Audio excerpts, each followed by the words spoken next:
Bismillah, alhamdulillah, wa salatu wa salam ala Rasulullah wa ala alihi wa sahbihi ajma'in. Ashhadu an la ilaha illallah wa la sharika lah. Wa ashhadu anna Muhammadan abduhu wa rasuluhu ma ba'd. Assalamu alaikum. You still awake, huh? Okay. We didn't bore you to death yet, but we'll work on it, inshallah. My name is Yusuf. Can you say Yusuf? Let me say Yusuf. Yeah, very good. I wish you'd teach my wife. She keeps mispronouncing it. She calls me useless.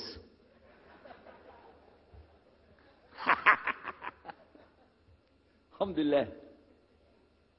Now, how many of you were in the program today? I was teaching us, trying to teach about how to call the people to Islam called da'wah. How many were there? Okay? All right. I just used an example what I was telling you about. Remember I was telling you when you introduce yourself to somebody, you got to get friendly with them. So I just used an example right there. Because this will disarm the people. This disarm them and make them relax a little bit. Because they're coming to you with things like, how come you Muslims has to kill all the people? What kind of question is that?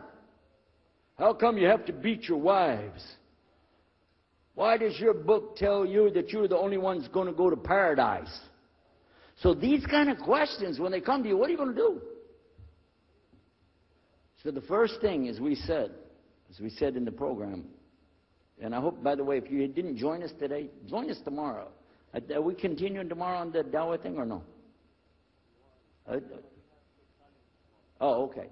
But when we're doing it, you look through the schedule. I'm not going to get into that, but just look through the schedule and join us for this whenever we're talking about the Dawah. Because part of giving Dawah is you. And if the people aren't buying it, they're not going to listen to what you got to say. So you got to soften them up a little bit. Got me? Okay, where are we? The subject tonight is the subject of priests and preachers entering Islam. And often people ask me, we heard about you used to be a priest or something, and you came into Islam, so, tell us about it. We want to know, how does that happen? And it's not just Muslims who want to know. Non-Muslims would like to know the story too, because they feel like, you mean you didn't understand? I mean, you were a priest, you didn't understand about Jesus? Come on, man. So, it's a topic that I talk about a lot. The first thing I have to do is clarify a couple of points. I was not a priest. In the English, we use the word priest to mean somebody who is in the Catholic Church. If you're not from the Catholics, if you're from the Protestants, then you don't use that term. We usually use the term, for instance, pastor, minister, preacher, reverend, and these are some of the titles. We came up with an awful lot of them because that's the way humans are, right? Give ourselves titles. So I was a preacher and a minister of music. But it doesn't really matter, but just if you're talking to a Christian and you say a priest, he's going to say, oh my God, how is that? And when they find out, oh, you weren't a Catholic, well, that's a lie, then you weren't a priest. So I want to clarify that. As a matter of fact, I will tell you in my own estimation, I'm probably the least of the factions within this equation. Because there were so many other people that came into Islam at the same time I did. That's why it takes a little bit of time to tell the story. But they asked me to tell it tonight, so we're going to do that. But I want you to listen carefully to realize what goes through the mind of a person that's not Muslim. Okay?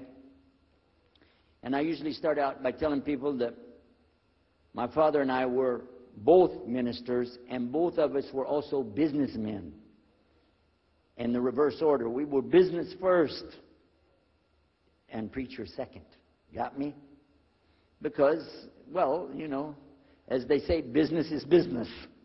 And that's exactly how it worked. We operated mostly in Texas. We had a place in San Antonio, Houston, and also in the Dallas area. And we were very concerned about Christian conditions. So my father started something called Concerned Christian Centers. And basically, if you look at it from a material point of view, it was a place to sell stuff. But what we would do is take consignment things in. People could bring things into us, and then we would sell it and keep part of the money. And keep a lot of the money. But anyway, how do you do? I told him my name. He introduced himself. His name is Muhammad. I said, how do you do? after the niceties of hello, how are you, how's everything, I said, do you believe in God? He said, yes. Oh, yeah? Sure. I said, but do you believe in the God of Moses? He said, yeah. Abraham? Yeah. What about David and Suleiman? He said, yeah.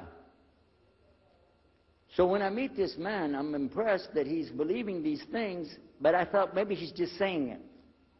So I even asked him, what about Jesus? Because I thought maybe they're kind of, first I thought Muslims were like Hindus. That was first. And then when he said he believed in some of the things of the Bible, I said, okay, maybe they're like Jews. So that's when I said, yes, but what about Jesus?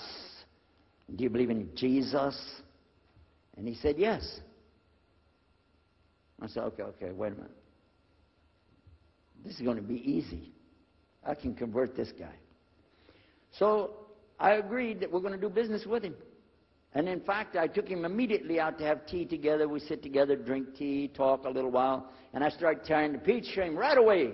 I'm in the Bible. I got it right there. Flip it open. Genesis. Let's talk about Abraham. What do you know about Abraham? Abraham, he had 2 sons, you see, and blah, blah, blah, blah, blah. And I'm doing all the preaching to him.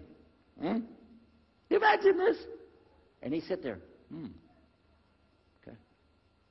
He's a graduate of Allah's heart. Like this. Get me? You know what I'm saying? Well, it happened that during Ramadan, some of his friends that he was staying with had to move their apartment around or something, and he was going to go stay in the masjid for itikaf in Ramadan. It's normal. We didn't understand. I thought he has nowhere to go, and I told my dad, this man has nowhere to go. And my dad said, no, he's got money. I said, no, he doesn't. Dad, I'm telling you, he has no place to go. I heard him say he's going to go live in the mosque to a Christian. If you're going to live in the church, ooh, that's the worst. So I said, let me offer that he can stay at our place. And my dad said, no, you don't do that. That's not right. I said, no, I'm going to offer it to him.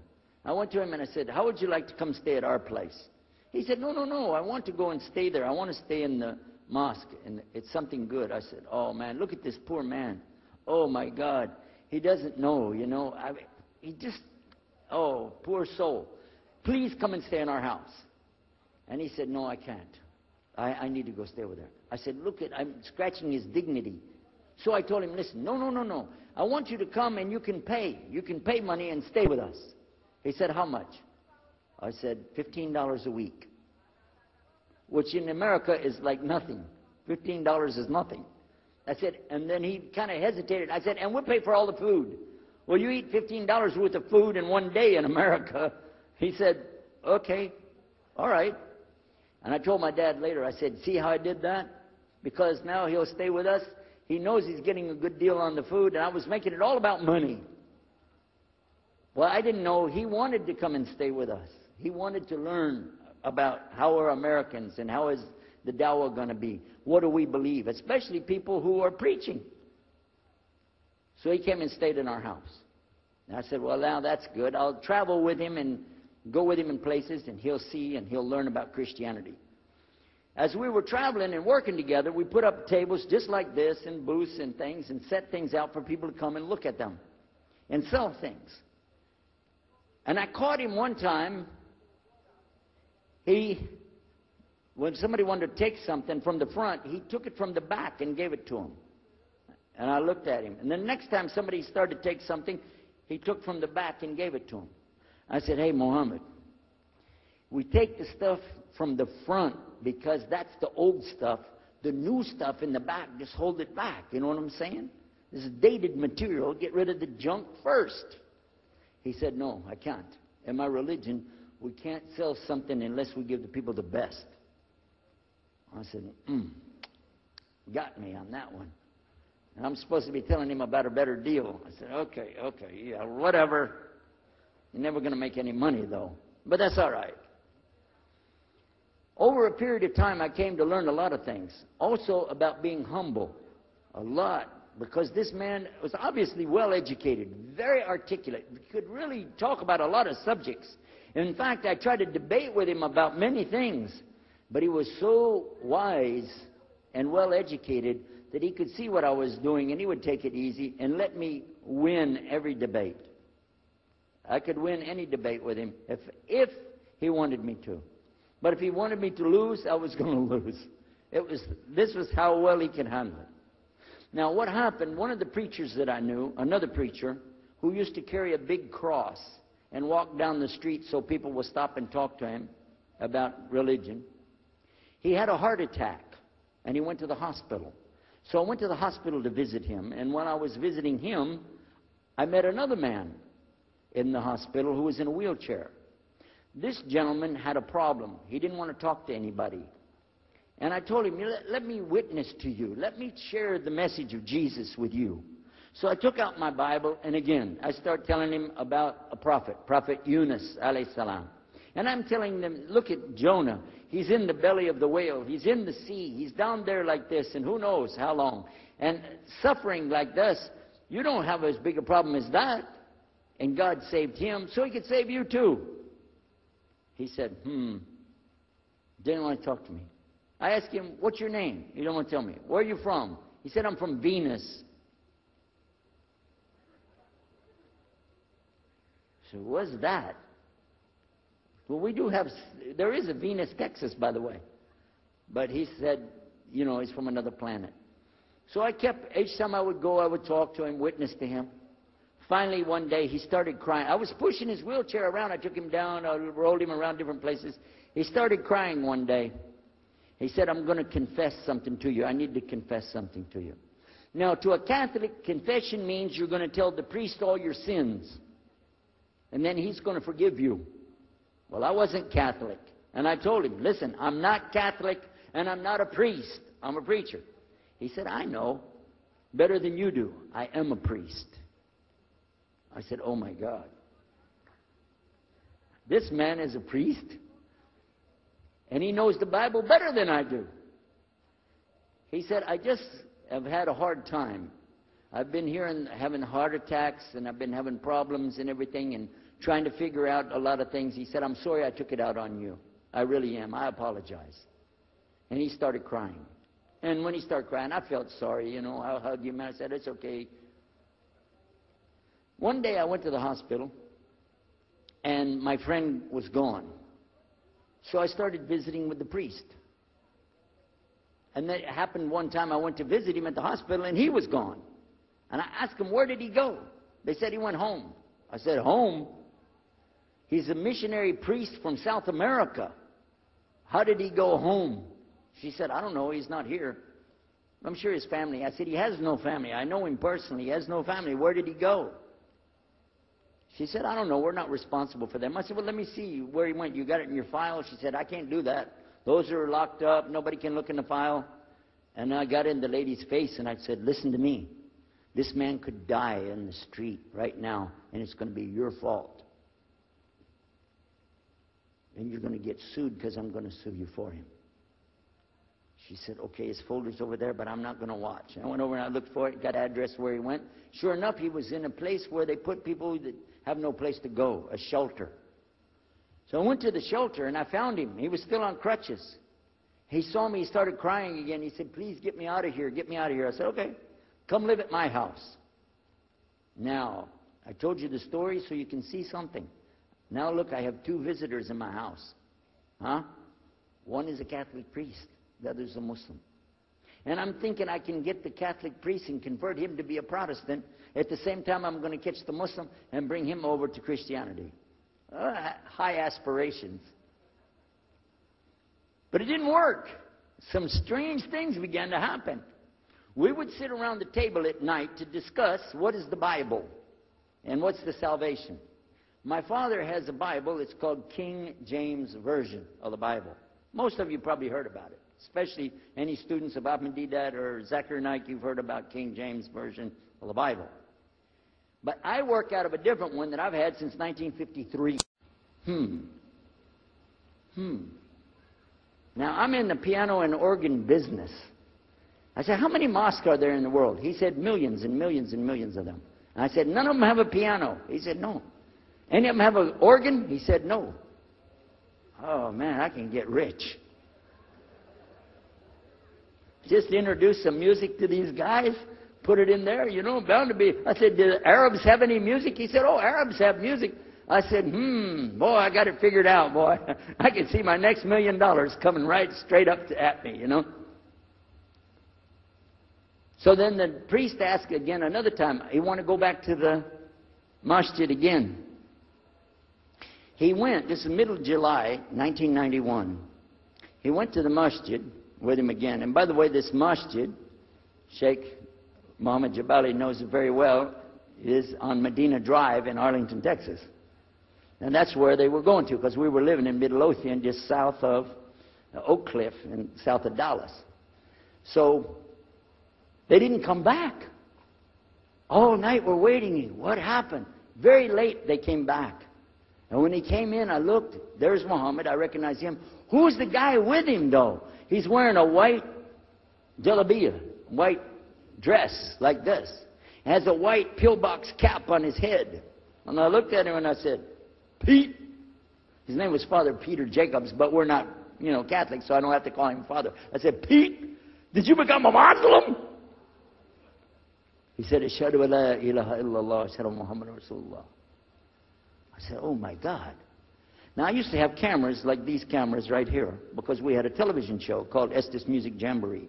So I got one of our cameras out, opened it up, set it all up on the tripod, and I was going to interview him and ask him, well, why you went to Islam? What happened? While I was talking to him, though, he fell asleep. So it was still in my mind, and I was thinking, what am I going to do? This is too amazing. Now here I'm preaching to the people, and I'm trying to change what I'm saying, and here's a priest, just became a Muslim. My father's saying it's a good deal. It sounds all right to him. I don't know what to do. So I decided I'll talk, make mashura. I talked to my wife. We have an apartment upstairs. We were in our apartment up there, and I'm telling her, oh, a priest became a Muslim today. What is that?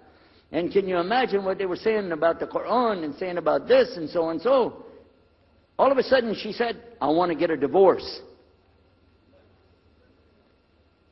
Oh, whoa. It's not the subject, but what happened?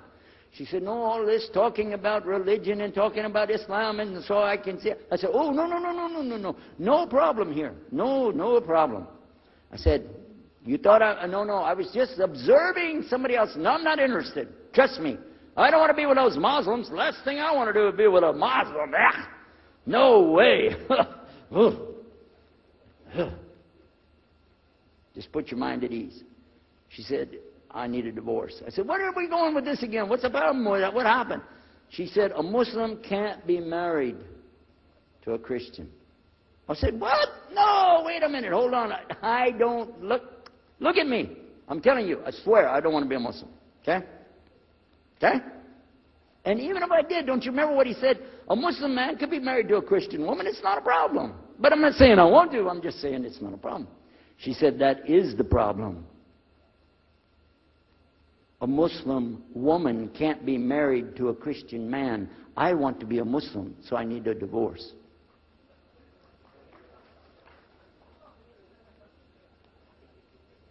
I'll never forget, I was sitting right on the edge of the bed, just sitting there, and I almost fell over.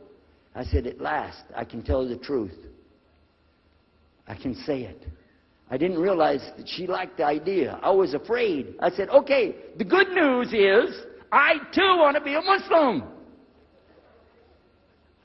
You know what she said? I don't believe you. I said, no, really. I was just saying that because, but for sure, just so you know, I want to be a Muslim. I've been thinking about it. I want to be a Muslim. We're both going to be Muslim. Alhamdulillah, it's going to be great. Right? You know what she said? I don't believe you because you're either lying right now or you were lying 5 minutes ago when you said you didn't want to be a Muslim. And either way, I don't want to be married to a liar. So get out.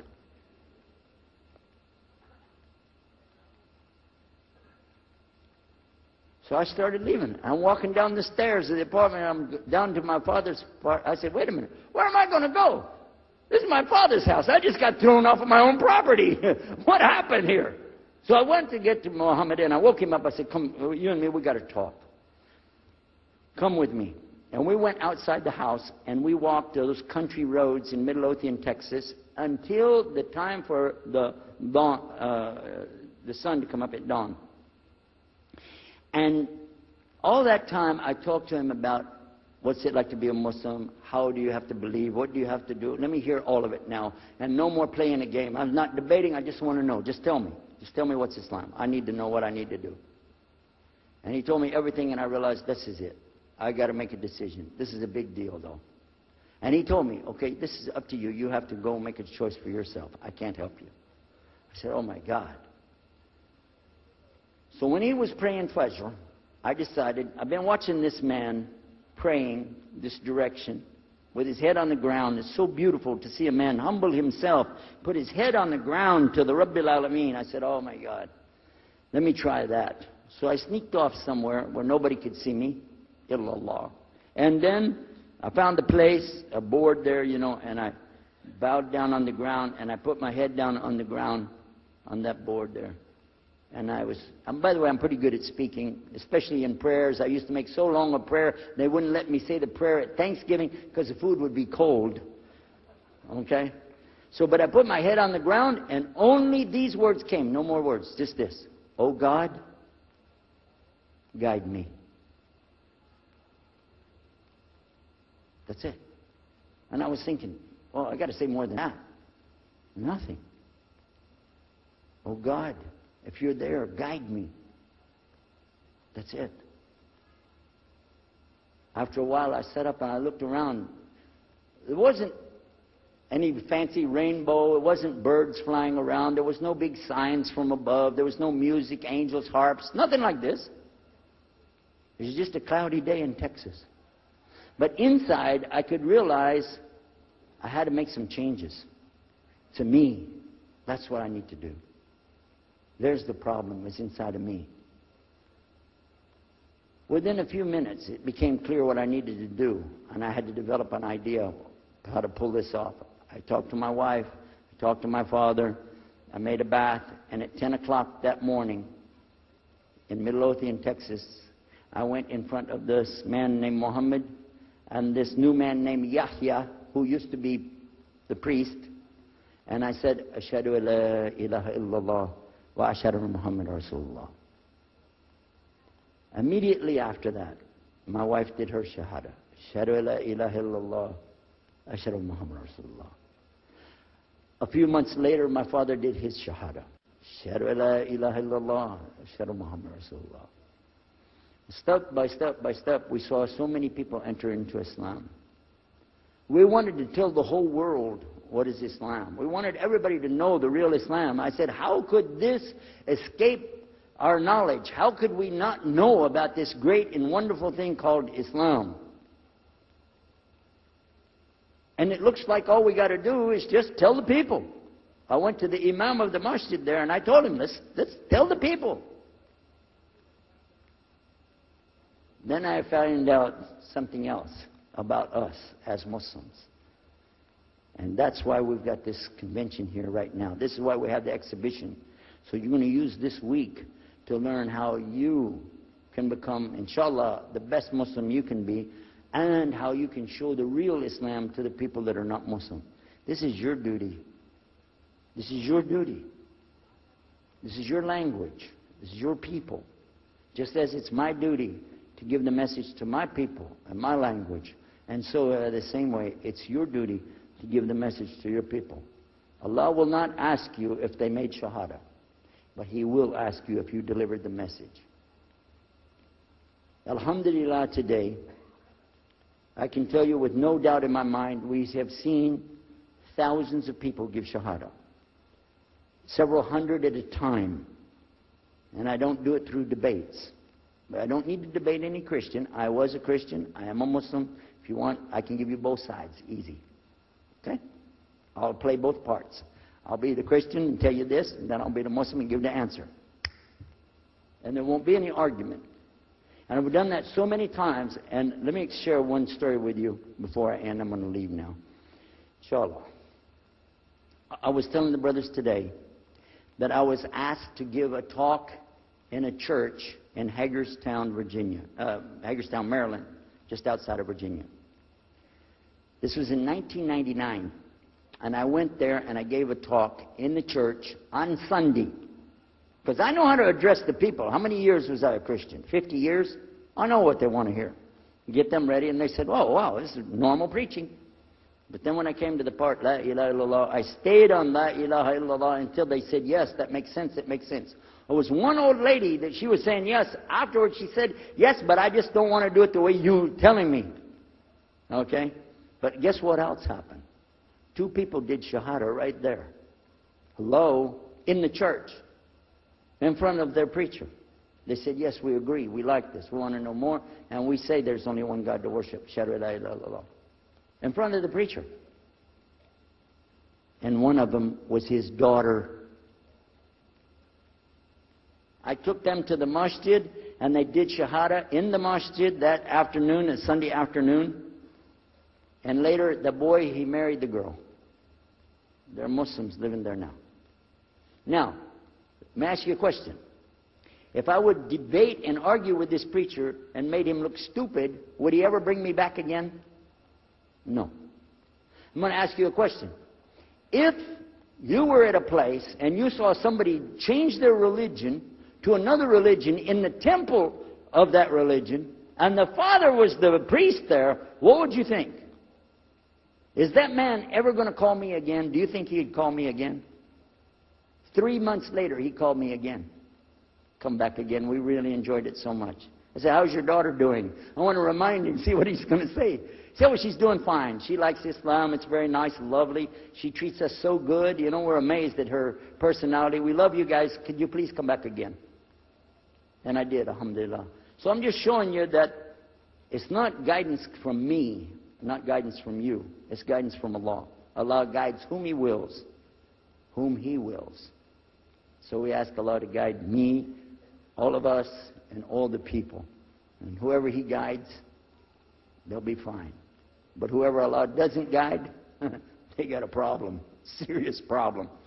Our job here with this exhibition of peace, the vision of Islam, is to do one thing. Communicate the true message. If the people don't want it, that's your choice. That's their choice. You don't have to take it.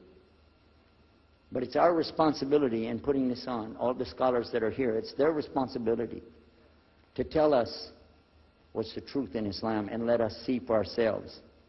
And that's what we're going to try to do through this week. So I need you guys to listen to me. You have to participate. Your side of it. Your side of it is to show up every day.